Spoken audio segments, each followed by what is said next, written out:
ఆయన యొక్క ప్రేమ ద్వారా ఆకర్షింపబడి ఆయన సన్నిధికి వచ్చిన మీ అందరికీ యేసుక్రీస్తు నామములో నా వందనాలు.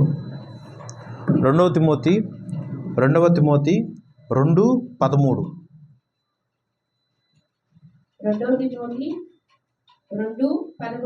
చదువుకున్నాము. మనము నమ్మదగిన వారమైనను ఆయన నమ్మదగిన వాడుగా ఉండును. ఆయన తన స్వభావమునకు విరోధముగా ఏదియు చేయలేడు.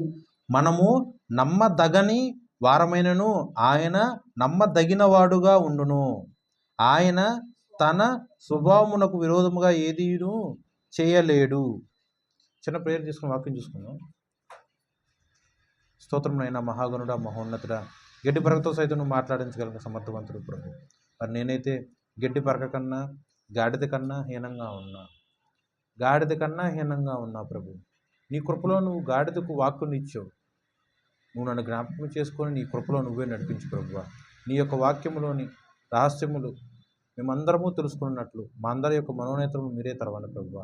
వినగలిగిన చెవులు గ్రహించే ఆత్మ ప్రతి ఒక్కరికి నువ్వే అనుగ్రహించమని యేసు నామమున ప్రార్థన చేయుచున్నాను తండ్రి, ఆమెన్. అపోస్తలుడైన పౌలు గారు తిమోతి రెండవ పత్రిక, తిమోతికి రాసిన 2వ పత్రిక 2వ అధ్యాయము 13వ వచనం. మనము నమ్మదగని వారమైనను ఆయన నమ్మదగిన వాడుగా ఉండును. మనము నమ్మదగని వారము. ఆ లైన్లో మనము అనే దగ్గర నీ పేరు పెట్టుకో. ఉదాహరణ నా పేరు పెట్టుకుంటున్నా చూడండి. నేను నమ్మదగిన వాడను, కానీ దేవుడు నమ్మదగిన వాడు. నేను నమ్మదగని వాడను, దేవుడు నమ్మదగిన వాడు. కన్ఫ్యూజ్ అవుతున్నారా? జాగ్రత్తగా అర్థం చేసుకోండి. వెంకటేష్ నమ్మదగిన వాడు కాడు, కానీ దేవుడు నమ్మదగిన వాడు. నరుడి యొక్క స్వభావం ఎలా ఉంది? దేవుడి యొక్క స్వభావం ఎలా ఉంది? దేవుడి యొక్క స్వభావమునకు విరోధముగా ఏదియు చేయలేడు. ఇక్కడ డిక్షనరీ చూడండి, దాంట్లో నమ్మదగని వారమైనను అక్కడ 2 అని రాస్తుంది. మనము నమ్మకపోయినను దేవుడు నమ్మదగిన వాడు, ఆయన తన స్వభావమునకు ఏదియు చేయలేడు. దీంట్లో ఈ యొక్క వాక్యాన్ని పట్టుకొని ఉదాహరణకి అబ్రహాం గారి జీవితంలో జరిగిన ఒకే ఒక సంఘటన పట్టుకొని ఈ యొక్క వాక్యంలోని ఉపమానముగా మనం మాట్లాడుకుందాం. మూలవాక్యం అర్థమైందిగా. మనుషులు ఎవరైనా సరే నమ్మకత్వం కలిగి ఉన్న వాళ్ళ, నమ్మకత్వం లేకుండా ఉన్న వాళ్ళ. అబ్రహాం గారి జీవితంలో కూడా అంతే. అబ్రహాము అనే అతను అబ్రాము రక్షణలో లేక మునుపు దేవుడు అంటూ ఎరుగని తనంలో ఉన్నప్పుడు సూర్యదేవుల్ని పూజించే ఆ యొక్క వంశంలో జన్మించినప్పుడు కూడా ఆయన పేరేంటి? అబ్రాం. దేవుడు పిలిచినప్పుడు కూడా ఆ యొక్క ఆది కాండంలో 12వ అధ్యాయము స్టార్టింగ్లో చూసుకున్నా సరే అబ్రాము అని రాసి ఉంటుంది. అప్పుడు దేవుడు పిలిచినప్పుడు ఆయన యొక్క వయసు ఎంత? 75 సంవత్సరములు.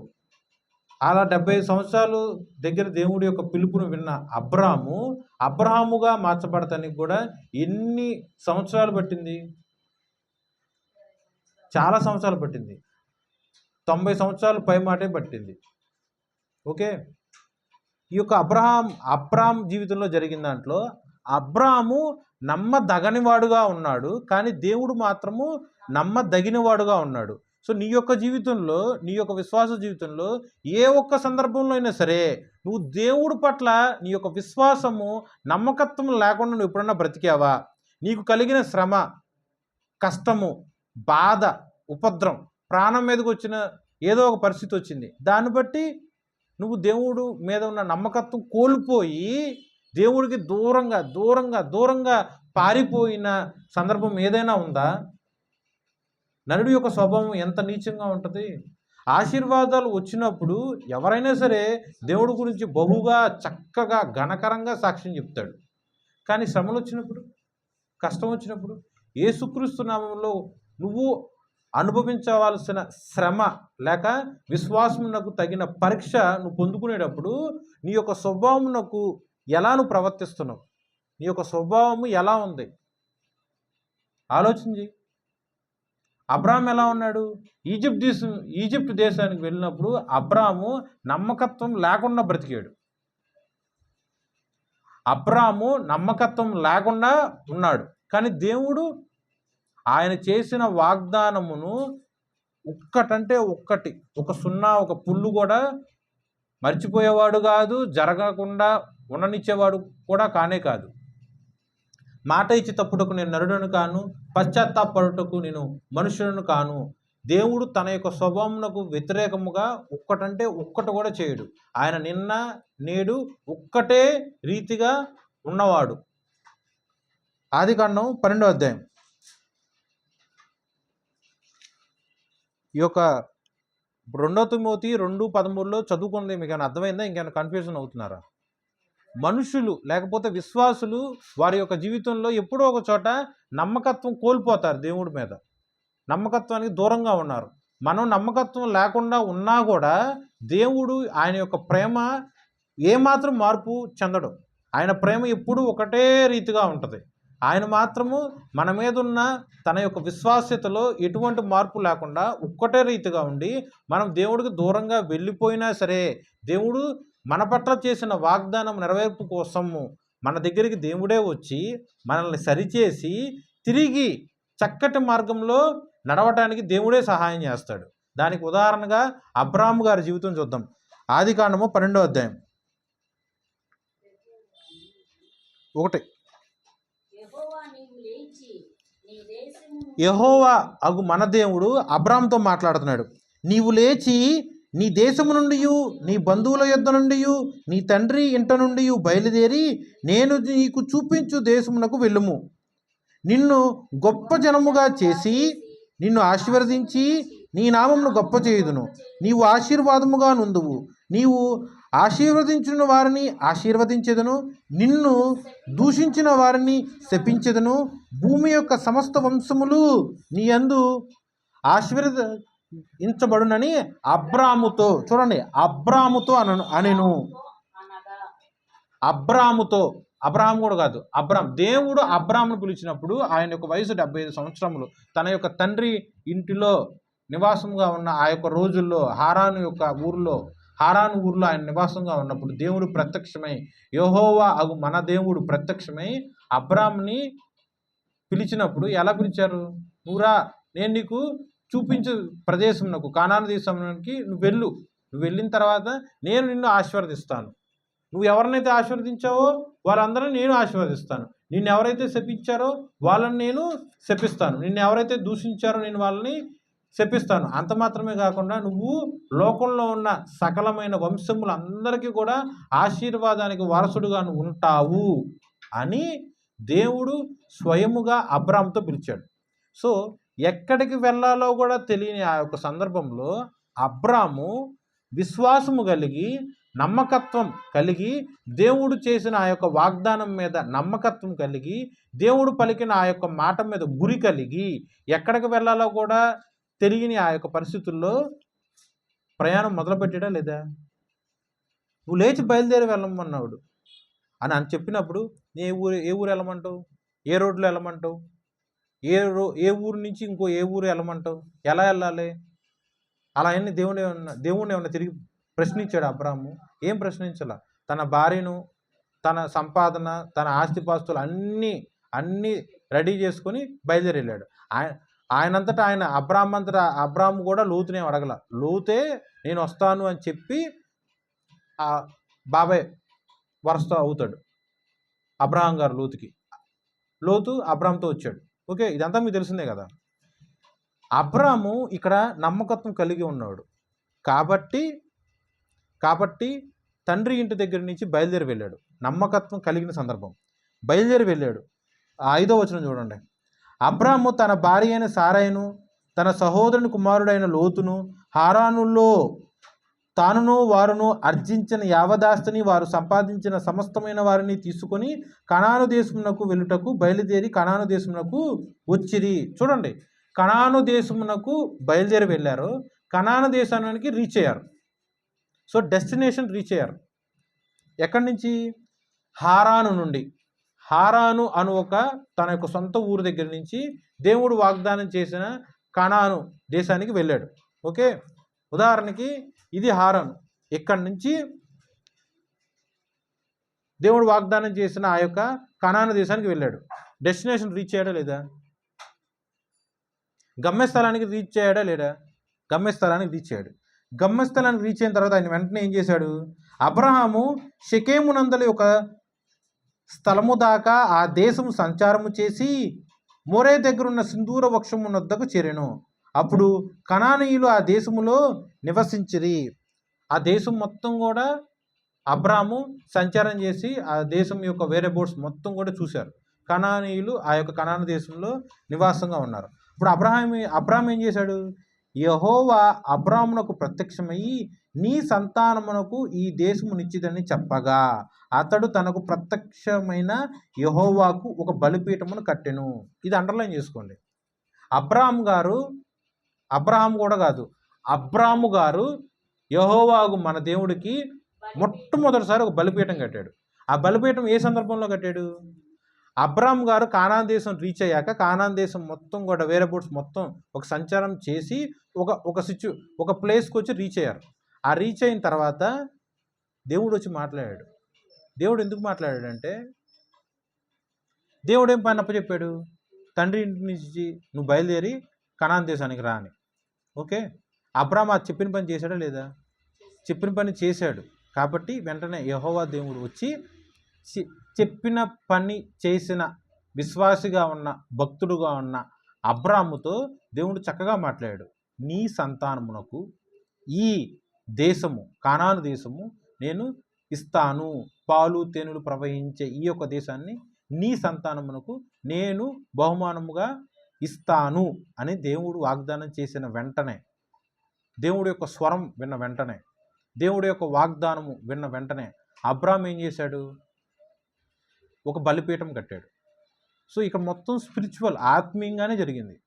చెప్పిన పని చేయటం, ఆ పని చేసిన వెంటనే దేవుడు వచ్చి చక్కగా బదులు ఇవ్వటం, దేవుడు ఇచ్చిన వాగ్దానం మీద ఆధారపడి అతను కృతజ్ఞత కలిగి జ్ఞాపకార్థంగా ఒక బలిపీఠ కట్టడం, ఇదంతా విశ్వాసంలో జరుగుతున్న సాధారణమైన క్రియ.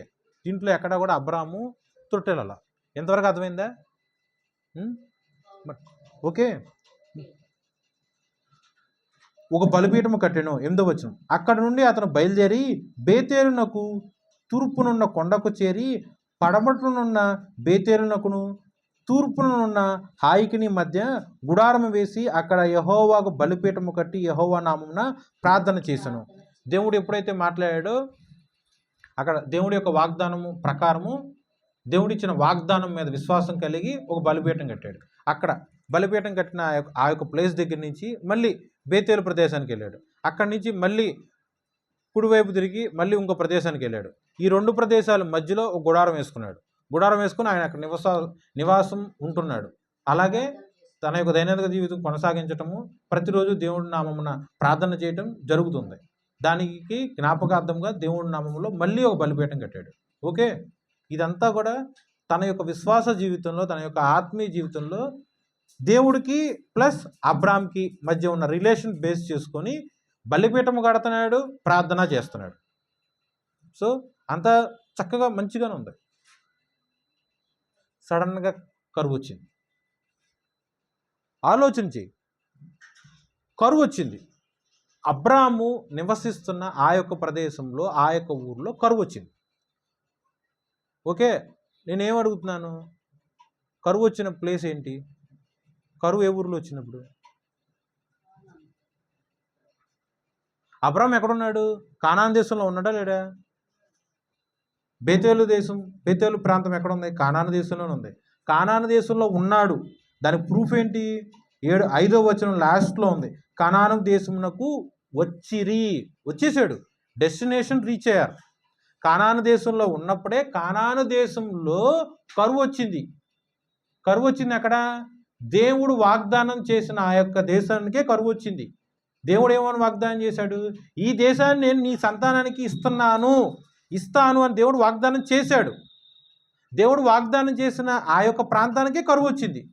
కరువు వచ్చినప్పుడు అబ్రాము, విశ్వాసంలో ఉన్న అబ్రాము, అప్పటి వరకు ప్రార్థన చేసిన అబ్రాము, అప్పటి వరకు 2 సార్లు బలిపీఠం కట్టిన అబ్రాము కరువు రాగానే ఏం చేయాలి?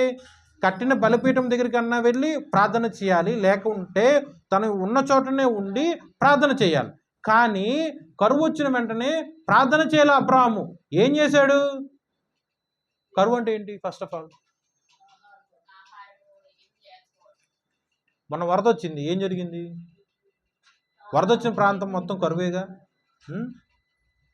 కరువు అంటే పంట పండకపోవటం, కరువు అంటే తినటానికి తిండి లేకపోవటం, కరువు అంటే తాగటానికి దాహం తీర్చలేకపోవటం. ఓకే, కరువు అంటే వేసుకుంటానికి బట్టలు కూడా లేకపోవటం. కరువు అంటే ఉండటానికి ఇలా లావిష్ బిల్డింగ్ కాదు, కనీసం తల దాచుకుంటానికి కాస్త నీడున్నా చాలు అనుకునే పరిస్థితులు. ఎండలో మాడిపోకుండా, వర్షంలో తడిసిపోకుండా, నా తల దాచుకుంటానికి నాకంటూ చిన్న ప్రదేశం ఉన్నా చాలు అనుకునేది సందర్భం. ఇవన్నీ కష్టసిద్ధంగా ఉన్నప్పుడు వచ్చే సందర్భాన్ని కరువు అంటాం. సో అబ్రాహాము కానాను దేశంలో ఉన్నప్పుడు దేవుడు వాగ్దానం చేసిన ఆ యొక్క దేశంలో అబ్రాహాము నివాసముగా ఉన్నప్పుడు ఓకే కరువు వచ్చింది. ఓకే, కరువు రాగానే ఏం చేయాలి? ప్రార్థన చేయాలి. అప్పటి వరకు ప్రార్థన చేస్తున్నాడుగా అబ్రాహాము, అప్పటి వరకు 2 మార్లు బలిపీఠం కట్టాడుగా అబ్రాహాము. కానీ కరువు రాగానే ఏం చేశాడు? తన కంటికి కనిపించే కరువు, తను తినే ఆహారము, తాగే దాహము, వేసుకునే బట్ట, ఉండే ఇల్లు, తన నివాసం ఉండే గుడారము, ఇవన్నీ కరువుమయంగా ఉన్నాయి. అప్పుడు ఏం చేయాలి? విశ్వాసం కనుక ఉన్నట్లయితే దేవుడి యొక్క సన్నిధిలో కూర్చొని దేవుడి యొక్క బలిపీఠం ఎదుట నిలబడి మోకరించి ప్రార్థన చేయాలి. కానీ అబ్రాహాం ఏం చేశాడు? కంటికి కనిపించే కరువు మీద దృష్టి పెట్టాడు. కాబట్టి కరువు లేని ప్రాంతంగా ఈజిప్ట్ దేశం ఉంది. సో మన చలో ఈజిప్ట్. ఓకే, అదే చేశాడు 10వ వచనంలో. అప్పుడు దేశంలో కరువు వచ్చును, ఆ దేశంలో కరువు భారముగా ఉన్నందున అబ్రాహాము ఐగుప్తు దేశంలో నివసించుటకు అక్కడికి వెళ్ళాను. దేవుడు ఇక్కడ ఏమని వాగ్దానం చేశాడు? నువ్వు నీ యొక్క తండ్రి ఇంటిని, తల్లిదండ్రులని, తోడపుట్టిన వాళ్ళని అందరినీ వదిలివేసి నేను నీకు వాగ్దానం చేయబోచున్న ఆ యొక్క కనాన్ దేశానికి వెళ్ళు అని దేవుడు చాలా స్ట్రైట్ ఫార్వర్డ్గా చెప్పాడు. అబ్రాహాము చక్కగా విశ్వాసం కలిగి ఆ పని జరిగించేశాడు. ప్రూఫ్తో సహా చూపించా. 5వ వచనం లాస్ట్లో కానాను దేశంలో వారు దిగిరి, బేతేలు ప్రాంతంలో వారు నివాసం ఉన్నారు. ఓకే, దేవుడు వాగ్దానం చేసిన ఆ యొక్క దేశంలో కూడా దేవుడు కరువు పంపించాడు. ఆ కరువు ఎలా వచ్చిందండి? బహుభారముగా ఉంది. ఏదో చిన్న చితక కరువు కాదు, బహుభారముగా ఉంది. ఆ బహుభారముగా ఉన్న ఆ కరువును తప్పించుకోవటానికి అబ్రాహాం ఏం చేశాడు? ఐగుప్తు దేశంలోకి వెళ్ళాడు. చూడండి, ఇక్కడ అబ్రాహాం గారు చేసిన తప్పేంటి? దేవుడు ఉండమన్న ప్రదేశం ఏంది? కానాన్ దేశం. దేవుడు ఐగుప్తు దేశానికి వెళ్ళమన్నాడా? ఈజిప్ట్ దేశానికి దేవుడు ఏమైనా వెళ్ళమన్నాడా? వెళ్ళమల్లా. పోని ఆహారం లేదు, తిండి లేదు, దాహం, మంచినీళ్ళు లేవు, పాపం ఇబ్బందిగా ఉన్నాడు. మంచిది, ప్రార్థన చేసుకుంటే దేవుడు బదులిస్తాడుగా, ఏదో సమాధానం చెప్తాడుగా. దేవుడి దగ్గర విచారం కూడా చేయలే. అప్పటి వరకు ప్రార్థనాపరుడే అబ్రాహాము. అప్పటి వరకు 2 మార్లు బలిపీఠం కట్టాడు. అయ్యా మరి ఇలా కరువు వచ్చింది, నేను కరువులో ఉండలేకపోతున్నా, కరువు చాలా భారంగా ఉంది, ఐగుప్తు దేశంలో మంచిగా పుష్కలంగా ఆహారం ఉంది, దాహం ఉంది, మరి నేను అక్కడికి వెళ్తా, పోనీ నేను అక్కడికి వెళ్ళమంటావా వద్దంటావా అని కూడా దేవుడి దగ్గర విచారం చేయాల, దేవుడి దగ్గర ప్రార్థన చేయాల. బయలుదేరి వెళ్ళిపోయాడు. ఎలా వెళ్ళిపోయాడు? ఎక్కడి నుంచి వెళ్ళాడు? నో తెరిచి చెప్పండి. ఎక్కడి నుంచి వెళ్ళాడు? అబ్రాహాము కానాన్ దేశాన్ని రీచ్ అయిన తర్వాత కరువు వచ్చిందని, కేవలం కరువు వచ్చిందని దేవుడు చేసిన వాగ్దానము, దేవుడు ఉండమన్న వాగ్దాన ప్రదేశము. ఓకే, ఆ యొక్క కానాను దేశం వదిలి విగ్రహారాధన దేశమైన ఈజిప్ట్కి వెళ్ళాడు. అది తగునా? ఓ విశ్వాసి, నీకు గనక నమ్మకం ఉన్నట్లయితే దేవుడి మీద, దేవుడు ఎటువంటి వాగ్దానం చేశాడో ఆ వాగ్దానం మీద గురి కలిగి లక్ష్య పెట్టి దాన్ని స్టిక్ ఆన్ అయి బ్రతకాలి.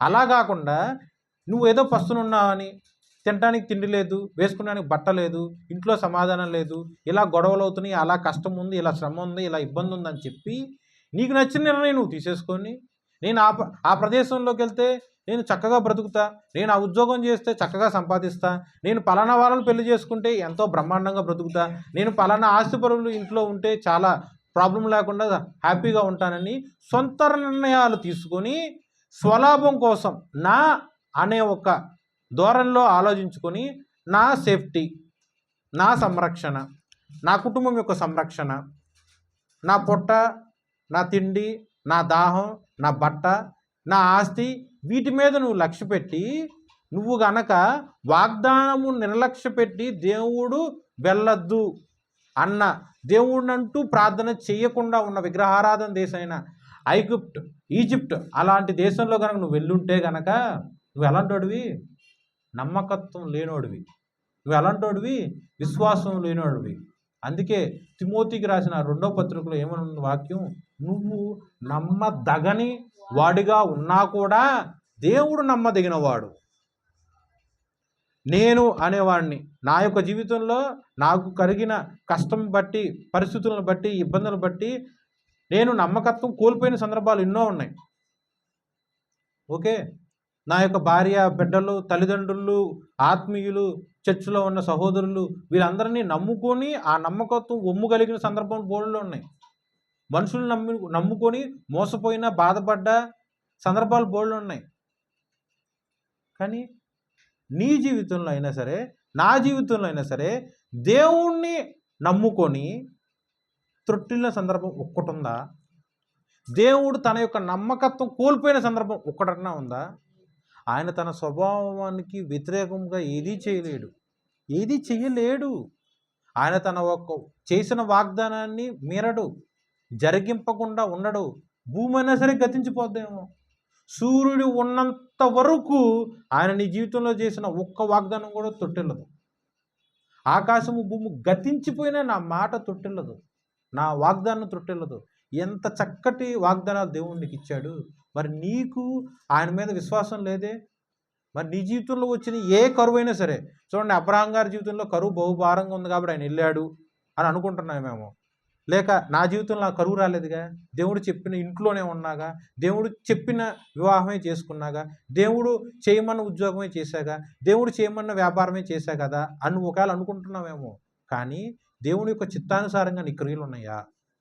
ప్రార్థన చేసుకుంటూ దేవుడి దగ్గర నుంచి వర్తమానము పొందుకొని యెహోవా నీకు ప్రత్యక్షమైనప్పుడు నువ్వు యెహోవాకు బలిపీఠము కట్టే సందర్భం ఒక్కటన్నా ఉందా? అబ్రహాం బలిపీఠం కట్టాడు, మరి నువ్వు కట్టావా? యెహోవా అబ్రహాంకు ప్రత్యక్షమయ్యాడు, తనకు ప్రత్యక్షమైన దేవుడి యొక్క జ్ఞాపకార్థముగా బలిపీఠం కట్టాడు. మరి నీ హృదయంలో దేవుడి యొక్క బలిపీఠం ఏది? ఓకే, అబ్రహాము తను అనుభవించుతున్న గొప్పగా ఉన్న ఆ యొక్క కరువుని తట్టుకోలేక, ఓకే, తన యొక్క ఉదర పోషకార్థం అవ్వచ్చు, సేఫ్టీ అవ్వచ్చు, బయలుదేరి ఈజిప్ట్ వెళ్ళాడు. పోనీ వెళ్ళినాడు ఏమైనా ప్రశాంతంగా బతికాడా? ఎంత కష్టం. తన భార్యని ఎంతగానో ప్రేమించిన తన భార్య వల్ల తన ప్రాణమే పోద్ది అన్న భయం కలిగి బిక్కుమంటూ బ్రతుకుతూ భార్య దగ్గర మాట తీసుకుంటాడు. ఏ ప్రదేశానికన్నా వెళ్దాం, ఎక్కడికన్నా వెళ్దాం, ఎక్కడికి వెళ్ళినా సరే నువ్వు నన్ను భర్తగా చెప్పు, మాకు అన్నగా చెప్పు. ఒకవేళ నువ్వు భర్తగా చెప్పావు అనుకో, నువ్వు బాగా అందంగా ఉంటావు కాబట్టి నిన్ను కోరుకొని వాళ్ళు నన్ను చంపేస్తారు. నన్ను చంపేశారనుకో, అప్పుడు నువ్వు ఒంటరిగా ఉంటావు కాబట్టి నిన్ను పెళ్లి చేసుకోవచ్చు అన్న థాట్తో నన్ను చంపేస్తారు. సో నీ యొక్క అందం నా ప్రాణం మీదకి వచ్చింది. సో నువ్వు ఎక్కడా కూడా భర్త అని చెప్పమాకు, నన్ను అన్నగానే చెప్పు అని చెప్పి అబ్రాహాం చెప్తాడు. వినటానికి ఏమైనా సమంజసంగా ఉందా?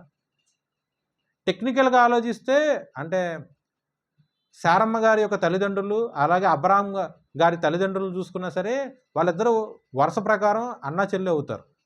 ఒక తండ్రికి పుట్టిన వాళ్ళు కానీ ఒక తల్లికి పుట్టిన వాళ్ళు అయితే కాదు. టెక్నికల్గా అది నిజమే, ఓకే, జెనెటికల్గా చూసుకుంటే అది నిజమే. కానీ ఆయన ఉపయోగించిన సందర్భం ఎట్లాంటిది? భయంతో వాడుతున్నాడు. దేవుడు యొక్క పని కోసం అది వాడట్లా. దేవుడు ఈ ప్రదేశంలో కానాను దేశంలో ఉన్నప్పుడు ఆ యొక్క నేను ఇలా అన్నని, నేను ఇలా భార్యని, ఇలా భర్తని అలా ఏం రిలేషన్ చెప్పుకోవాలా. ప్రాణభయం కోసం తను సంరక్షించుకోవటానికి, చావకుండా ఉండటానికి, కరువును తప్పించుకోవడానికి పక్క దేశానికి వెళ్ళినప్పుడు పక్క దేశం వాళ్ళు వచ్చి చంపేస్తారేమో అన్న భయంతో అప్పుడు మాట్లాడుతున్నాడు. ఏ సందర్భంలో ఆ అబద్ధం ఆడాడో, ఆ నిజం మాట్లాడుతున్నాడో మీరు ఆలోచన చేసుకోండి. ఓకే, అలా మాట్లాడాడు. అప్పుడు ఈజిప్ట్ దేశంలో ఫరో ఏం చేస్తాడు? ముందు అసలు శారమ్మ గారిని చూసిన యొక్క మగవాళ్ళు లేకపోతే యవనస్తులు అందరూ కూడా చాలా అందంగా ఉంది, సౌందర్యవతి, రూపవతి అని చెప్పి ఒక్కొక్క నోటితో నాంతూ అలా ఫరో దగ్గరికి వెళ్ళిపోతుంది. ఫరో ఆ మాట వింటాడు.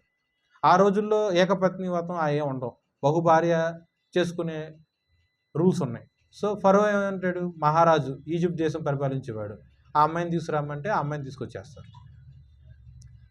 చూడండి, దేవుడు వాగ్దానం చేసిన ఆ యొక్క కానాను దేశంలో ఉంటే భార్యాభర్తలుగా ఉండాల్సిన అబ్రాము, శారమ్మ గారు ఈజిప్ట్ దేశంలో ఎట్లా ఉన్నారు? అన్నా చెల్లిలాగా ఉన్నారు. అంత మాత్రమేనా? కాదు. ఆ సిచ్యువేషన్లో ఉంటే ఎలా ఉంటావు అసలు ఆలోచించుకో. ఒక మహారాజు వచ్చేసి భార్యను తీసుకుని వెళ్ళిపోయాడు. నువ్వేమో ఉన్న ప్రదేశంలో ప్రాణభయంతో బిక్కుమని బతుకుతున్నావు. ఎన్ని రోజులు అయి ఉంటాయి? భార్యని మహారాజు తీసుకెళ్ళిపోయి తన యొక్క గుడారంలో నివసించే అబ్రాము యొక్క హృదయం ఎలా ఉంటుంది? భార్య మీద ప్రేమ ఉన్నాడు కదా, భార్య అక్కడ ఎలా ఉంటుంది, భార్య పరిస్థితి ఏంటి? ఒకవేళ వాళ్ళు ఏమన్నా భార్యగా శారమ్మ గారిని ఫరో ఏమన్నా భార్యగా స్వీకరిస్తాడేమో అన్న భయంతో తన యొక్క హృదయం ఎంతగా టెన్షన్ పడుతూ కానీ ఆలోచిస్తూ కానీ ఉంటుంది. ఎలాంటి రోజులు, ఎన్ని రోజులు అంత కష్టంగా అనిపించుంటాడు. దీనికి కారణం ఏంటి? కరువు మీద దృష్టి పెట్టడం. అదే దేవుడి మీద దృష్టి పెడితే దేవుడు కరువును తీసేసేవాడుగా. ఇక్కడ అబ్రాము ప్రార్థన చేయాల. సో దేవుడు వచ్చి అబ్రాముతో సమాధానంగా మాట్లాడాల. అసలు దేవుడు అబ్రాముతోనే మాట్లాడాల. కానీ దేవుడు తను చేసిన వాగ్దానము దేవుడు ఎప్పుడు కూడా మర్చిపోడు. అబ్రాము జీవితంలో, శారమ్మ గారి జీవితంలో ఏమని వాగ్దానం చేశాడు? నీ సంతానమునకు కానాను దేశం ఇస్తా. ఓకే, అప్పటికి శారమ్మ గారు మృతతుల్యంగా లేరు. ఆవిడ యొక్క గర్భం, ఆవిడ యంగ్స్టర్గానే ఉంది ఆ టైంలో. కానీ తను ఇన్ఫ్యాక్ట్ టెక్నికల్గా ఆలోచించండి, ఫరో గనక శారమ్మ గారిని భారీగా స్వీకరించి ఉన్నట్లయితే, ఫరోకి శారమ్మ గారికి ఒకవేళ కొడుకు కనుక పుట్టినట్లయితే దేవుడి యొక్క వాగ్దానం నెరవేరేదా? మన దేవుడు అబద్ధికుడా? మనిషి కరువు మీద దృష్టి పెట్టి భార్యని చెల్లిగా మార్చేసి ఫరోకి అప్పగిచ్చేశాడు. చేతగాని వాడుగా ఉండి, పిరికివాడుగా ఉండి, భయభ్రాంతుడుగా ఉండి, కరువు మీద దృష్టి పెట్టి. కానీ దేవుడు అబ్రాము నమ్మలేదు కాబట్టి నాకేంది, అబ్రాము నాకు ప్రార్థన చేయలేదు కాబట్టి నాకేంటి అని దేవుడు అనుకున్నాడా? మనిషి కాబట్టి విశ్వాసం కోల్పోయి ఉన్నాడు, మనిషి కాబట్టి నమ్మకత్వం కోల్పోయి ఉన్నాడు, మనిషి కాబట్టి నమ్మదగనివాడుగా ఉన్నాడు.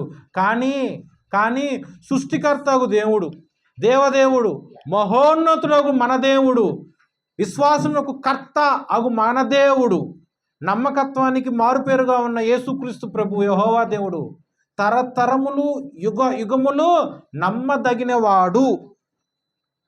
నువ్వు ఏ పరిస్థితుల్లో అన్నా ఉండు, నీ హృదయం ఎలా అన్నా ఉండని దేవుడు మార్పు లేడు.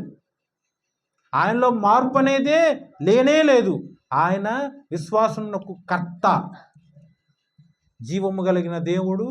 ఎన్ని యుగాలైనా సరే, ఎన్ని తరములైనా సరే ఆయన ముమ్మాటికి నమ్మదగిన వాడు. అబ్రాము నమ్మదగిన వాడు.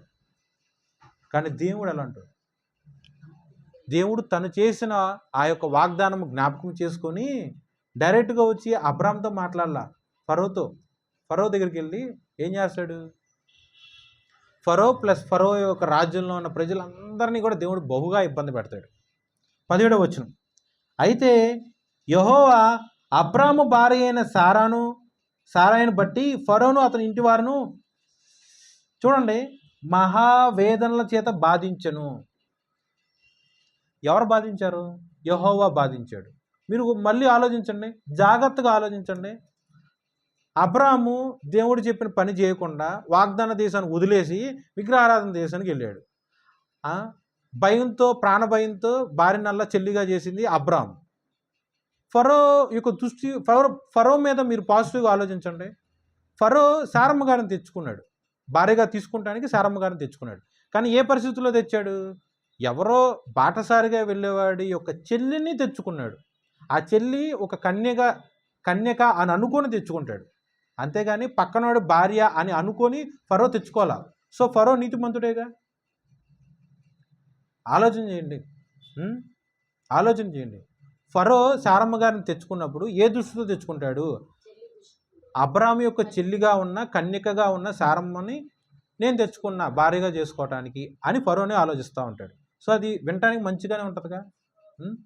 కానీ దేవుడు ఏం చేశాడు? తన యొక్క వాగ్దానం నెరవేర్పు అవ్వటానికి శారమ్మ గారిని ఫరో తీసుకెళ్ళిన తర్వాత అబ్రాహామును బట్టి శారమ్మను బట్టి దేవుడు ఏం చేశాడు?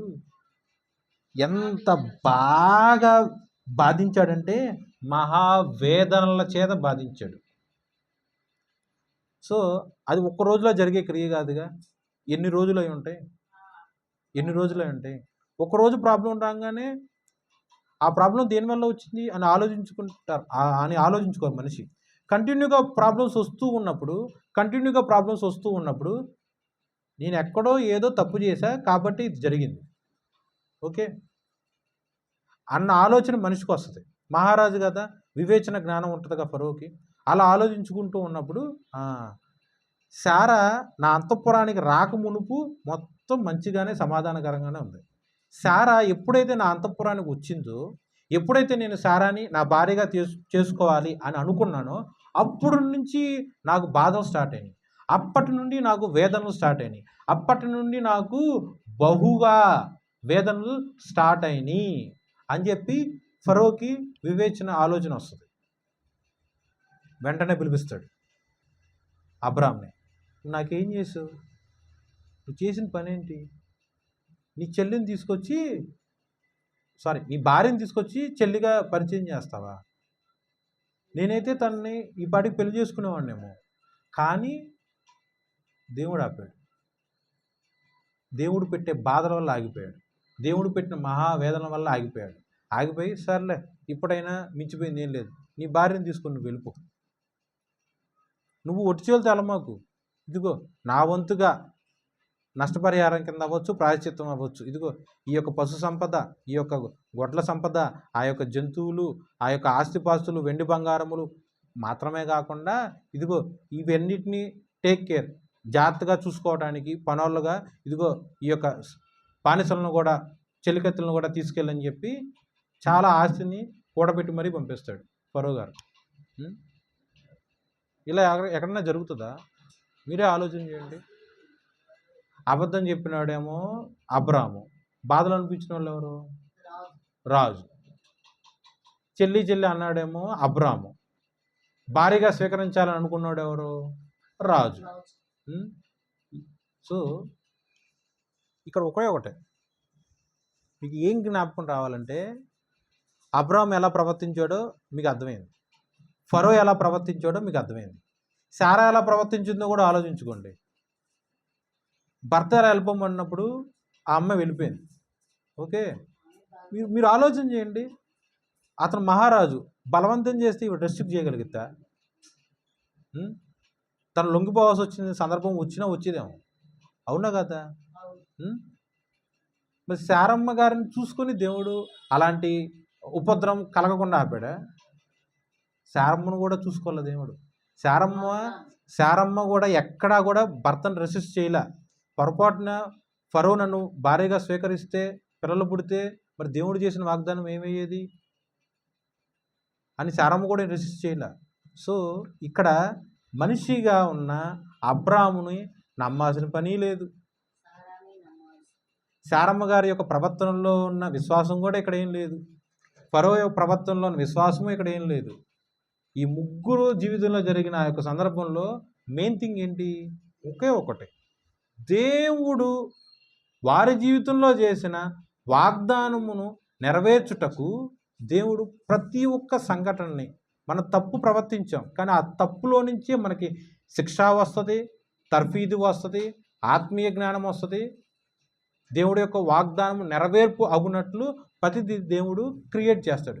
ఏది జరిగినా ఎట్లా జరిగినా ప్రతి దాంట్లోని నుండి దేవుడి యొక్క చిత్తము నెరవేర్పు అగుటకు దేవుడు ప్రతిదీ తన యొక్క మార్గంలోకి డైవర్ట్ చేస్తాడు. అర్థమైందా? అర్థమైందా? సో ఇక్కడ అబ్రాహాముని నేను పాజిటివ్గా చెప్పాలా, నెగిటివ్గానే చెప్పాను.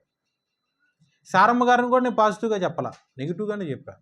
చూడండి, భార్యలారా మీ భర్తలకు లోబడి ఉన్నాడు అని అపోస్తులైన పౌలు గారు కొత్త నూతన నిబంధన గ్రంథంలో ఎన్నోసార్లు రాశారు. మరి సారమ్మ గారు భర్త యొక్క మాట విని ఫరో దగ్గరికి వెళ్ళింది. జరగడానికి జరిగితే దేవుని యొక్క వాగ్దానం ఏమైపోయేది? సో మనుషులు ఆ యొక్క వాగ్దానం మీద విశ్వాసం లేకుండా తను కరువును తప్పించుకోవడానికి అబ్రాహామేమో ఆ పని చేశాడు. కరువును తప్పించుకోవడానికి, భర్త మాట వినడానికి, ప్రాణం కాపాడుకోవడానికి సారమ్మేమో ఈ పని చేసింది. కానీ దేవుడు, సో మనిషిగా ఉన్న నేనైనా సరే, నువ్వైనా సరే, నీ బ్రతుకులో ఎంత కరువు అన్నా రాని, ఎంత భారమైనా కరువు అన్నా రాని, నీ ప్రాణం రక్షించుకోవడానికి నువ్వు ఎన్ని అనరాని మాటలు, మాట్లాడకూడని మాటలతో కూడిన అబద్ధాలు ఎట్లా అన్నావు నువ్వు మాట్లాడు. ఓకే, ప్రాణ రక్షణ కోసం ఎలానా నువ్వు ప్రవర్తన చెయ్యి. తినడానికి తిండి, ఉండటానికి ఇల్లు, వేసుకోవడానికి బట్ట, తాగటానికి నీరు కోసం నీ యొక్క క్యారెక్టర్ డిగ్రేడ్ అయ్యేటట్టు నువ్వు ఎలానా ప్రవర్తించు. కానీ నీలో మార్పు లేకుండా నువ్వు అలా ఉండి దేవుడికి స్ట్రైట్ ఫార్వర్డ్గా నువ్వు నడువు, ఇదిగో ఇది నా మార్గం అని దేవుడు నీకు చెప్పినా సరే, దేవుడు ఇచ్చిన ఆ యొక్క మార్గం మీద నువ్వు నడవకుండా నీకు నచ్చిన షార్ట్ కట్స్, నీకు ఇష్టమైన మార్గంలో నువ్వు వెళ్ళి, నీకు ఇష్టమైన వాళ్ళతో నువ్వు తిరిగి, నీకు కావాల్సిన వాళ్ళతో నువ్వు పెళ్లి చేసుకొని, నీకు నచ్చినట్టు నువ్వు మాట్లాడేసి, ఎలా పడితే అలా నువ్వు ప్రవర్తన నువ్వు చేస్తే నువ్వు ఎలాంటి వాళ్ళవి, నువ్వు ఎట్లాంటి వాడివి, నువ్వు ఎలాంటి దానివి అంటే ఒకే ఒక మాట, నువ్వు నమ్మకత్వం లేని వాడివి, నువ్వు నమ్మకత్వము లేని దానివి. కానీ మన దేవుడు, సృష్టికర్తకు దేవుడు, నిన్న నేడు రేపు ఒక్కటే రీతిగా ఉన్న దేవుడు నమ్మదగిన వాడు. ఆయన అబ్రాహాము జీవితంలో చేసిన ఆ యొక్క వాగ్దానమును త్రొట్టెల్లకుండా ఉండటానికి ఫరోని దేవుడు బాధించాడు. వాగ్దానం కోసం దేవుడు ఫరోని బాధించాడు. వాగ్దానం యొక్క నెరవేర్పు కోసము దేవుడు ఫరోని బహుగా వేదనలతో బాధించాడు. ఓకే, అర్థమైందా? దీంట్లో అబ్రాహాము యొక్క విశ్వాస జీవితం ఎట్లా ఉంది, శారమ్మ గారి విశ్వాస జీవితం ఎట్లా ఉంది? దేవుడు ఆ యొక్క వాగ్దానము మీద ఉన్న క్రియ ఎలా ఉంది? నువ్వు ఆలోచించి, నువ్వే ఆలోచించి. సో అబ్రాహాము గారైనా నేనైనా నువ్వైనా మనిషి అనేవాడు ఏదో ఒక సందర్భంలో ఎప్పుడో ఒక చోట శ్రమలు గుండా వెళ్ళినప్పుడు, కష్టాలు గుండా వెళ్ళినప్పుడు, కరువు అనే పరిస్థితులు గుండా వెళ్ళినప్పుడు, ప్రాణరక్షణ కోసం వెళ్ళినప్పుడు, భయంతోనూ బెరుగుతోనూ ఎప్పుడో ఒక చోట విశ్వాసము త్రొట్టిల్లే సందర్భం ఖచ్చితంగా వస్తుంది. ప్లస్ దేవుడి మీద విశ్వాసం త్రొట్టిల్లటం మాత్రమే కాకుండా దేవుడికి దూరంగా వెళ్ళిపోతారు. నువ్వు వెళ్ళిపోయావు కదా, నీకు విశ్వాసం లేదు కదా అని దేవుడు నీ చెయ్యి వదిలేడు. ఓకే, నేను కనాల్లో ఉండమన్నాడు, వాడే వెళ్ళాడు ఈజిప్ట్ దేశానికి, నేను పంపించాను ఏంటి అని దేవుడు పరలోకంలో కూర్చొని చూస్తూ కూర్చున్నాడా? కూర్చోలా. చక్కగా భార్యాభర్తలుగా కనాన్ దేశంలో నువ్వు ఉండి, నాకు మొరపెడితే నేను నీకు ఆహారం ఇస్తాను, మన్నానిస్తాను, అన్నపానములు అన్నీ నీకు ఇస్తాను, కానీ నువ్వు నాకు మొరపెట్టకుండా ఈహలోక సంబంధంగా నువ్వు ఈజిప్ట్ దేశానికి వెళ్ళావు అని చెప్పి దేవుడు ఏమైనా కోపగించుకొని కూర్చున్నాడా? అలా నువ్వు చేయలే. మరి దేవుడు ఎట్లా ఉన్నాడు? ఒకే ఒకటే, అక్కడ విశ్వాసిగా ఉన్న అతని యొక్క ప్రవర్తన మీద దేవుడు ఎంత మాత్రము గురి కలిగి ఉండాల. ఒకే ఒకటే, దేవుడు ఏది జరిగించినా ఆయన యొక్క వాగ్దానం ప్రకారం జరిగిస్తాడు. నీ జీవితంలో దేవుడు నీ జీవితంలో చేసిన వాగ్దానం ఏదన్నా ఉండని, ఓకే, ఏదన్నా ఉండని, నువ్వు విశ్వాసంలో సాదాగా చక్కగా సక్రమంగా నడుస్తున్నప్పుడు అన్నీ ఆటోమేటిక్గా క్రియేట్ అవుతూ చక్కగా ఉంటుంది. నువ్వు బలిపీఠం కడతావు, నువ్వు ప్రార్థన చేస్తావు. ఏదో సందర్భంలో దేవుడు పరీక్ష నిమిత్తమైనా సరే, నీకు ఏదైనా సరే విశ్వాసములను పరీక్ష కోసం శోధన అయినా సరే, శ్రమన దేవుడు నీకు అనుగ్రహించినప్పుడు నువ్వు అది భరించలేక ఫెయిల్ అయిపోయి దొడిదారకుండా వెళ్ళిపోయావు అనుకో, దొడిదారకుండా వెళ్తానే ఉంటావు. కానీ దేవుడు ఏం చేస్తాడు? నిన్ను ఎక్కడ చేయి వదిలేడు. నువ్వేమో పరిస్థితుల మీద దృష్టి పెట్టి దొడిదారి లేకపోతే నీకు నచ్చిన దారి నువ్వు తీసుకుని వెళ్ళిపోతావు. నువ్వు వెళ్ళిపోయావు కదా అని చెప్పి దేవుడిని చెయ్యి వదిలేడు.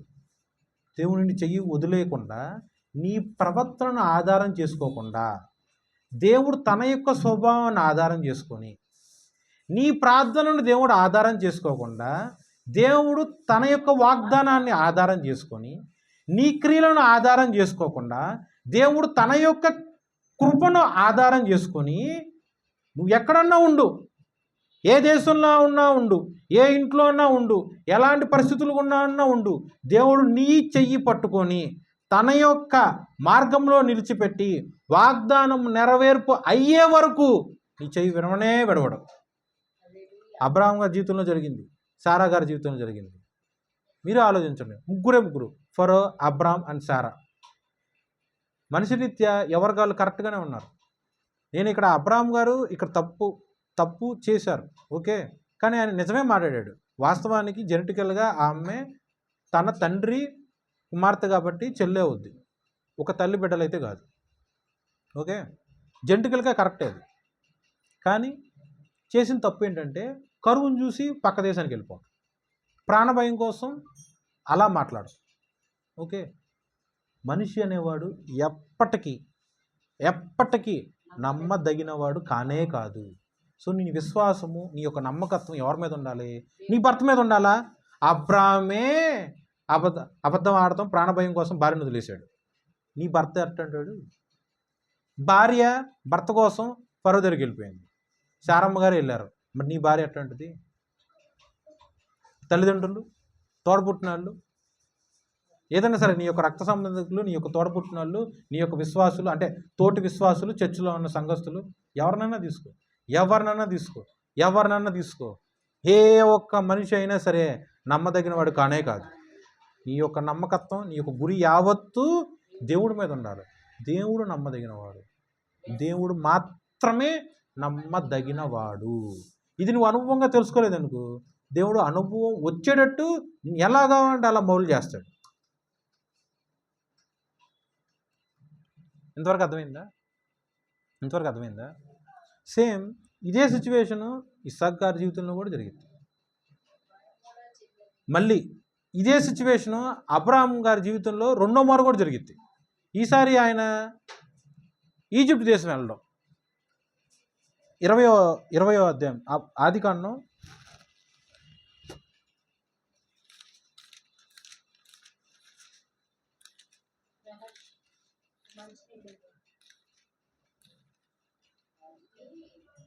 'అబీమెలెకు దక్షిణ దేశానికి వెళ్ళినప్పుడు అబీమెలెకు దగ్గరికి వెళ్ళినప్పుడు కూడా అబ్రాహాం ఇలాగ మాట్లాడతాడు, నా చెల్లి అనే చెబుతాడు. జెంటికల్ అది కరెక్టే, అక్కడ ఎక్స్ప్లెనేషన్ కరెక్ట్గా రాసి ఉంటుంది. కానీ అతను అబీమెలెకు శారమ్మ గారిని పెళ్లి చేసుకుందాం అనుకున్నప్పుడు దేవుడు వచ్చి అబీమెలెకుతో చక్కగా మాట్లాడతాడు. ఎందుకు మాట్లాడాడంటే ఒకటే, అబీమెలెకును మనం ఇక్కడ తప్పు పడడానికి కూడా ఏం లేదు. ఎవరో బాటసారి యొక్క చెల్లిని తీసుకొచ్చి నేను పెళ్లి చేసుకుంటున్నాను. సో అతని యొక్క ప్రవర్తనలో యథార్థత కనిపించింది. నేను యథార్థంగానే ప్రవర్తించాను, నేను పక్కనోడు భార్య అని తెలిసి తీసుకొచ్చి నా భార్యగా నేను చేసుకోలేదే, ఎవరో ఒక వ్యక్తి యొక్క చెల్లిని తీసుకొచ్చుకున్నా నా భార్యగా చేసుకోవడానికి అని అనుకున్నాడు. సో దేవుడు వెంటనే ఏం మాట్లాడతాడు?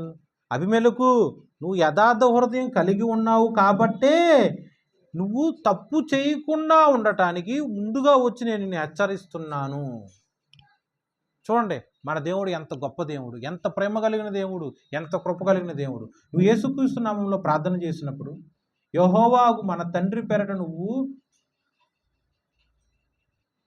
బలిపీఠము కట్టి ఆయన దగ్గర నువ్వు మొరపెడుతూ ఉన్నప్పుడు, దేవుడి యొక్క సన్నిధిలో నిత్యము కనపడినట్లయితే గనక, నీకు తెలియకుండా నువ్వు ఏదన్నా సరే తప్పు చేస్తే గనక, తప్పు చేయాలి అని నీకు తెలియకుండా నువ్వు ఏదన్నా తప్పు చేసే సందర్భం కానీ పరిస్థితి కానీ వస్తే దేవుడు ఏం చేస్తాడు?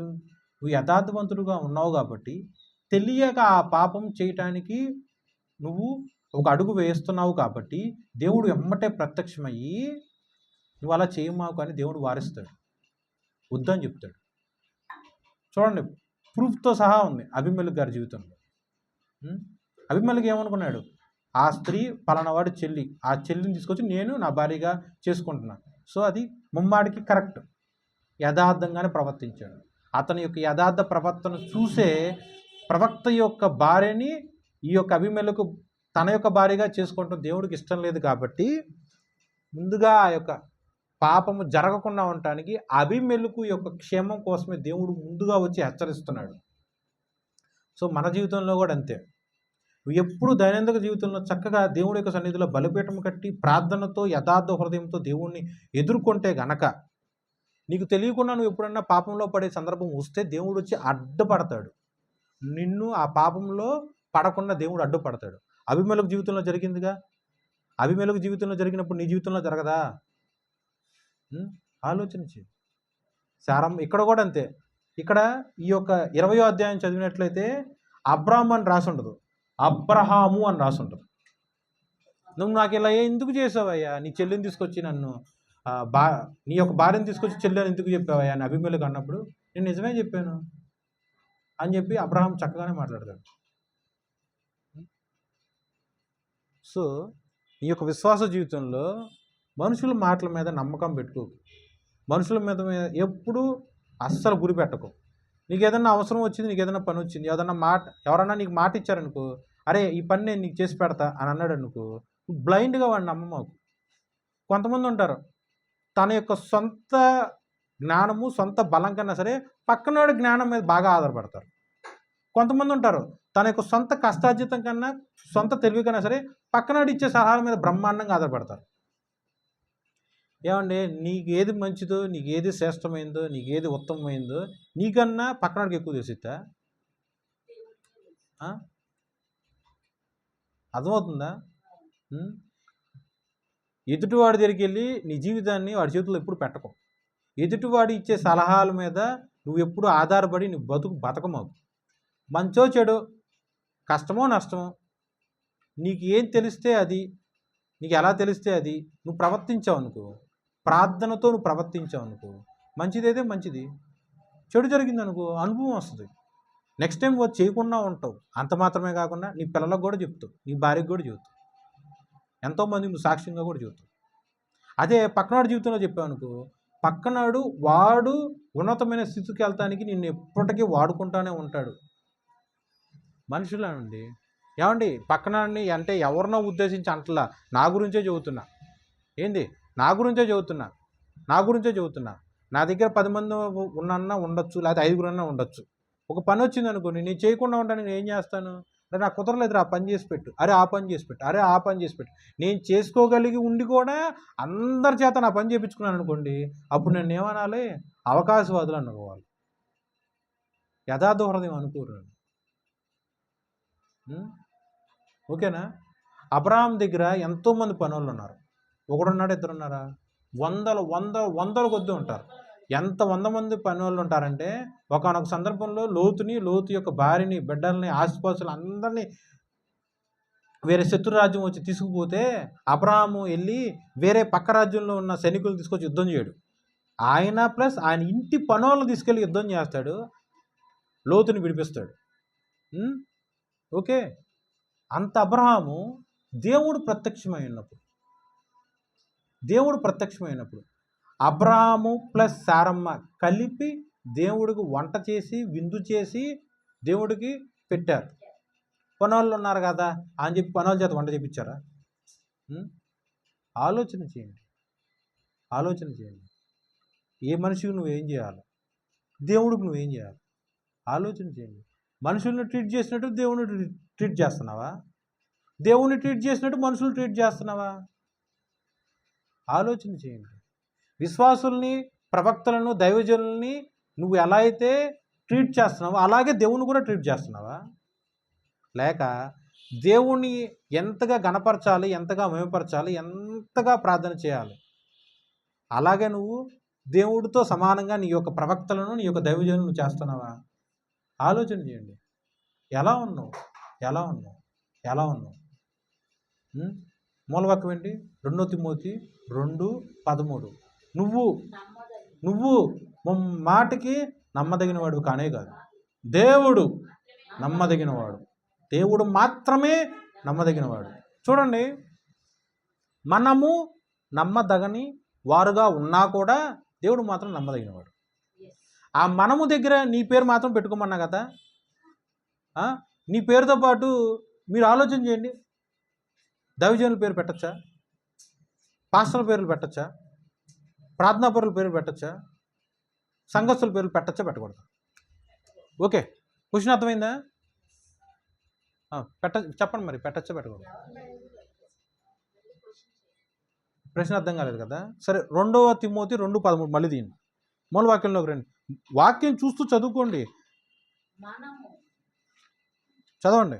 మనము నమ్మదగని వారమైనను ఆయన నమ్మదగిన వాడుగా ఉండును.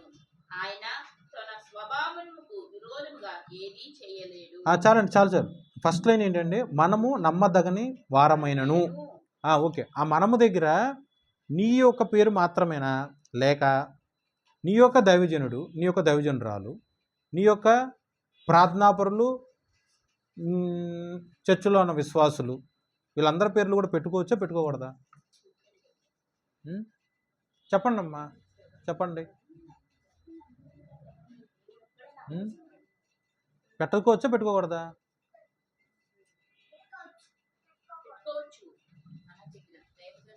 ఏమండి, చూడండి జాగ్రత్తగా. నేను చెప్పే వాక్యం మీరు ఆమోదించినా నాకేం పర్లా, మీరు ఆమోదించకపోయినా అస్సలు ఏం పర్లా. ఎందుకంటే నేను వాక్యం చెప్పేది మీకోసం కానే కాదు.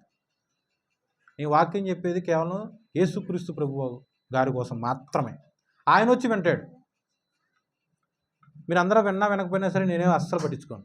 యేసయ్య వచ్చి వాక్యం వింటాడు. యేసుక్రీస్తు నామంలో మళ్ళీ ఇదే వాక్యం రిపీట్ చేసి చెప్తున్నాడు చూడు. మనము 2 తిమోతి 2:13 చెవులు హృదయము బాగా పెద్దది చేసుకొని వినండి. మనము నమ్మదగని వారమైనను ఆయన నమ్మదగిన వాడుగా ఉన్నాడు.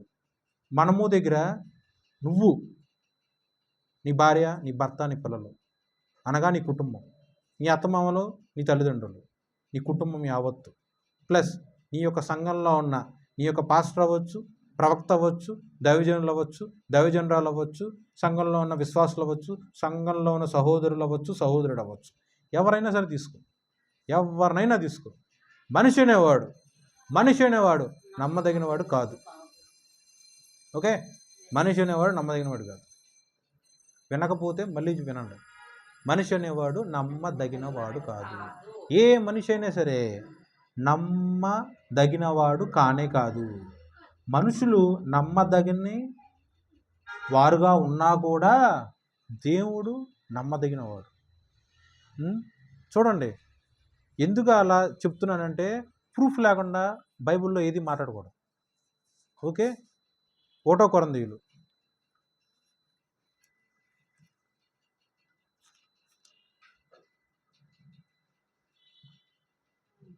1:13 చూడండి, అపోస్తుల గురించి రాసుంటుంది చూడండి. పౌలు మీకోసం సిలువ వేయబడిన పౌలు నామమున మీరు బాప్తిసం పొందారా? ఏమండి చెప్పండి. అంటే నీ పాస్టర్, నీ యొక్క దైవజనుడు, నీ యొక్క ప్రవక్త, నీ యొక్క దైవజనురాలు నీ కోసం ప్రాణం పెట్టాడా? నీ పాస్టరు నీ కోసం సిలువ వేయబడ్డా? నీ పాస్టరు లేకపోతే నీ యొక్క సంఘం నీ కోసం రక్తం దారిపోసిందా? నీ యొక్క సంఘం నీ కోసం సిలువ వేయబడిందా? నీ యొక్క సంఘము నామము మీద నువ్వు బాప్తిసం తీసుకున్నావా? నీ యొక్క ప్రవక్త నామమున, నీ యొక్క దైవజనుడు నామమున, నీ యొక్క సంఘ కాపర నామమున నువ్వు బాప్తిసం తీసుకున్నావా? మరి ఎవరు నీ కోసం సిలువ వేయబడ్డారు? ఎవరు నీ కోసం రక్తం దారబోసారు? ఎవరు నామమున నువ్వు రక్షణ పొందావు?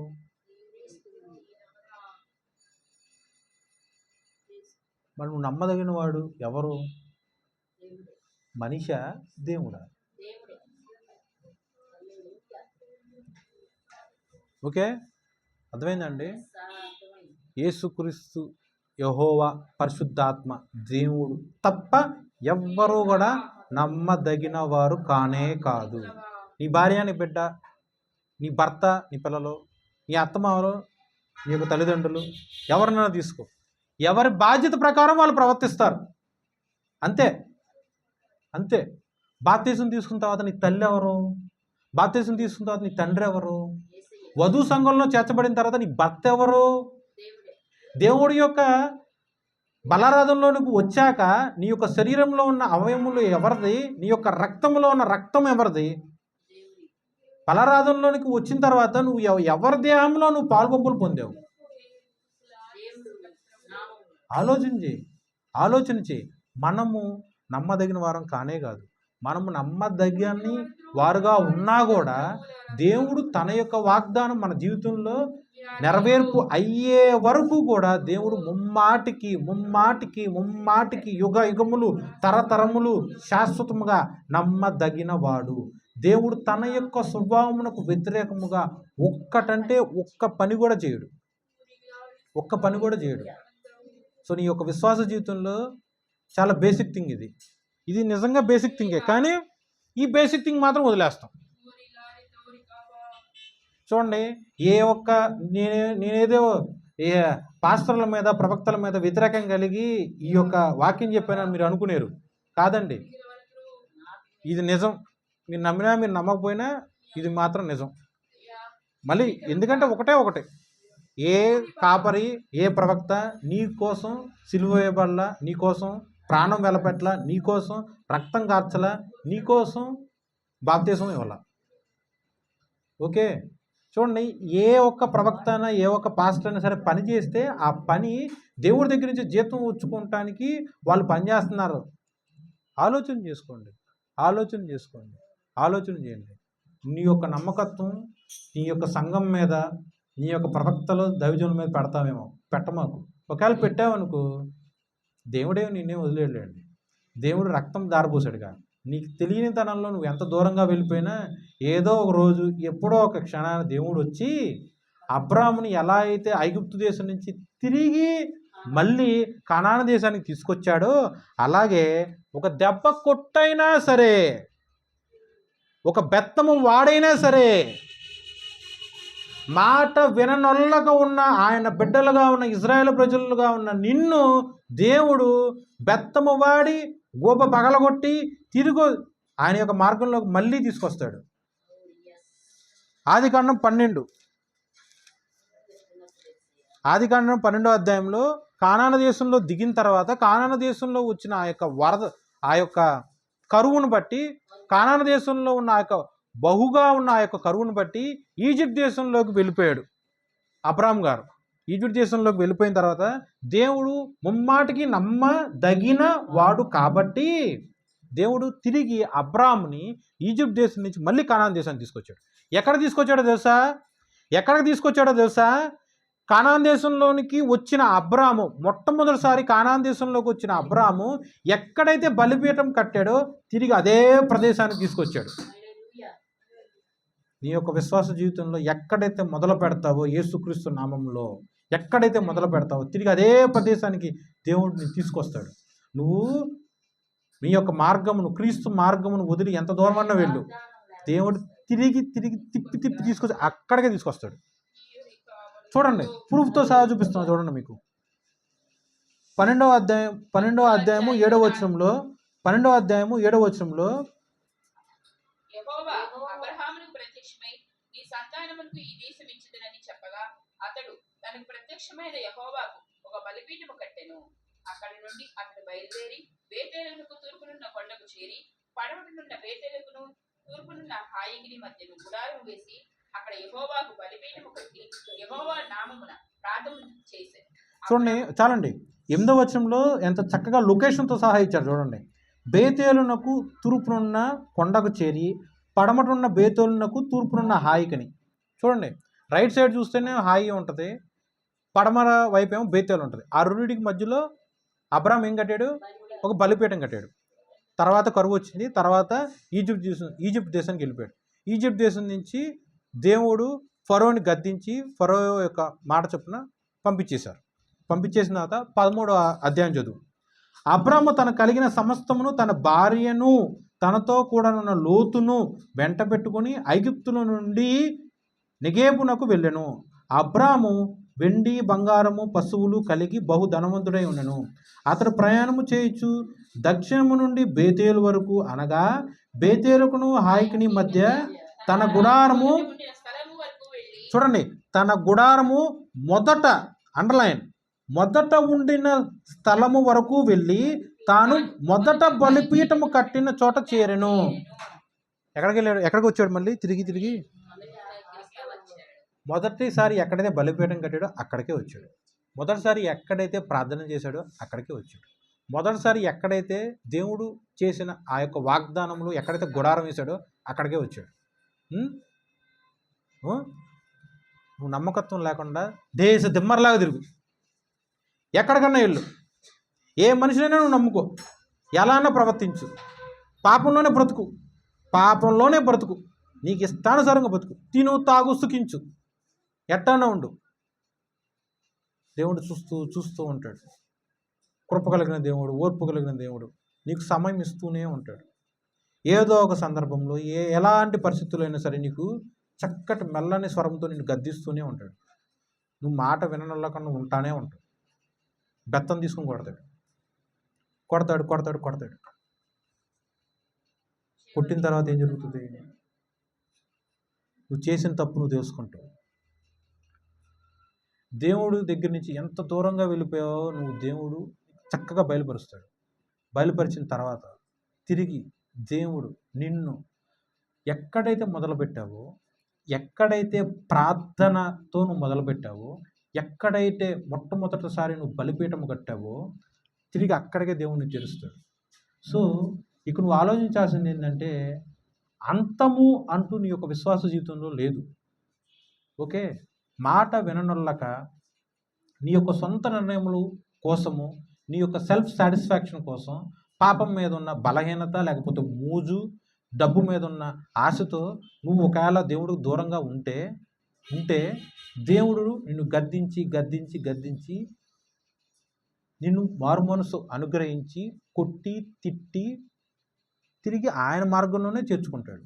ఇక్కడ నువ్వు దృష్టి పెట్టాల్సింది నీ యొక్క పాపం మీద కాదు, దేవుడి యొక్క కృప మీద, దేవుడి యొక్క వాగ్దానం మీద. దేవుడి యొక్క వాగ్దానం నెరవేర్పు కోసం దేవుడు నిన్ను కొట్టైనా సరే తిరిగి ఆయన మార్గంలోనికి నిన్ను నడిపిస్తాడు. ఎక్కడైతే నువ్వు ప్రార్థన చేశావో, ఎక్కడైతే దేవుడికి బలిపీఠం కట్టావో అక్కడికే దేవుడు దీన్ని తీసుకొస్తాడు. సార్, నేను బలిపీఠం కట్టింది పలానా చర్చిలో, సార్ నేను ప్రార్థన చేసింది పలానా మందిరంలో, ఆ దేశాన్ని తీసుకెళ్తాడేమో, ఆ ఊరిలోకి తీసుకెళ్తాడేమో, ఆ సంఘంలోకి తీసుకెళ్తాడేమో అని అనుకుంటున్నావేమో. కాదండి, నువ్వు చూడాల్సింది ప్రదేశాలు కాదు. ఓకే, నువ్వు బలిపీఠం కట్టింది హృదయంలో, నువ్వు ప్రార్థన చేసింది హృదయముతో. ఓకే, సో నేను తెనాల్లో భానుప్రసాద్ గారి దగ్గర బాప్తిజం తీసుకున్నా కాబట్టి, బాప్తిజం తీసుకున్న తర్వాత చాలా సంవత్సరాల పాటు లోకంలో బ్రతిగా యమనస్తుడుగా ఉండి, సో కాబట్టి దేవుడు నన్ను కొట్టి తిరిగి మళ్ళీ భానుప్రసాద్ గారి మందిరంలోనే నన్ను తీసుకొచ్చి దేవుడు అక్కడ పడేస్తాడు అని కాదు అర్థం ఈ యొక్క వాక్యంలో. అర్థమవుతుందా? అది కాదు ఈ యొక్క వాక్యంలో అర్థం. బలిపీఠము ఒక పాస్టర్ అయినా, ఒక దైవజనుడైనా, ఏ ఒక్క మనిషి అయినా సరే బలిపీఠము మొట్టమొదటిసారి హృదయంలో కట్టబడుతుంది. హృదయంలో కట్టబడిన తర్వాతే మారు మనసు వస్తుంది. హృదయంలో కట్టబడిన తర్వాతే మారు మనసు వస్తుంది. మారు మనసు వచ్చాక బాప్తిజం తీసుకుంటావు. నువ్వు లోకంలో ఏదో ఒక బలహీనమైన స్థలంలో కలిసిపోతే దేవుడు నిన్ను మార్పు చెందిన తర్వాత, అంటే తప్పుడు మార్గంలో నుంచి మంచి మార్గంలోకి దేవుడు నిన్ను నడిపించిన తర్వాత తిరిగి ప్రార్థన మొదలుపెట్టిన, బలిపీఠం మొదలుపెట్టిన ఆ యొక్క హృదయ స్థితిలోకి, విశ్వాస జీవితంలో ఆ యొక్క హృదయ స్థితి దగ్గరికి దేవుడు నిన్ను చేరుస్తాడు. ఓకే, మళ్ళీ తిరిగి ప్రదేశం దగ్గరికి దేవుడు నిన్ను చేర్చడు. ఆ యొక్క మనిషి దగ్గరికి దేవుడు నిన్ను అప్పచెప్పట్ల. జాగ్రత్తగా ఆలోచించు. బలిపీఠం కట్టేది హృదయంలో, ప్రార్థన చేసేది ఆత్మతో. నువ్వు ఆత్మతో ప్రార్థన చేస్తున్నావు కాబట్టి తిరిగి అదే ప్రార్థనాత్మ దేవునికి అనుగ్రహిస్తాడు. హృదయంతో బలిపీఠం కట్టావు కాబట్టి ఆ యొక్క హృదయం దగ్గరికి మళ్ళీ బలిపీఠం కట్టడానికి దేవుడు నిన్ను అక్కడికి చేరుస్తాడు. నువ్వు లక్ష్య పెట్టాల్సింది మనిషి మీద కాదు, ప్రదేశం మీద కాదు. అర్థమైందా అండి? అర్థమైందా? మీకు అర్థం కాకపోయినా పర్లా, ఒకే ఒక పాయింట్, కాంప్లికేటెడ్గా ఉన్నా నాకు ఏం లేదులే, కానీ ఒకే ఒకటి, మనిషి అనేవాడు ఎవరైనా సరే నమ్మదగిన వారు కానే కాదు. యేసుక్రీస్తు ప్రభు వారు మాత్రమే నమ్మదగిన వారు. మనుషులు వారి యొక్క పరిస్థితులు బట్టి, కష్టములు బట్టి, నష్టములు బట్టి, ఇరుకు, ఇబ్బంది, వేదన, శోధన సొంత లాభము, పాపము, వీటిని బట్టి నమ్మకత్వం కోల్పోయి బ్రతుకుతూ ఉంటారు. అంత మాత్రాన దేవుడి యొక్క వాగ్దానము నిరర్ధకం అవ్వదు. దేవుడి యొక్క వాగ్దానం నెరవేర్పు అగు వరకు కూడా దేవుడు ఎక్కడా కూడా విశ్రాంతి తీసుకోడు. నమ్మదగిన వాడు కాబట్టి ఆ మనిషిని తిరిగి దేవుడి యొక్క మార్గంలో నడిపే వరకు కూడా మన దేవుడు, ఇజ్రాయేలు దేవుడు కొనకడు, నిద్రించడు. ఈ వాక్యం దేవుడు మన జీవితంలో ఫలించి అభివృద్ధి చేయును గాక. ఆమేన్.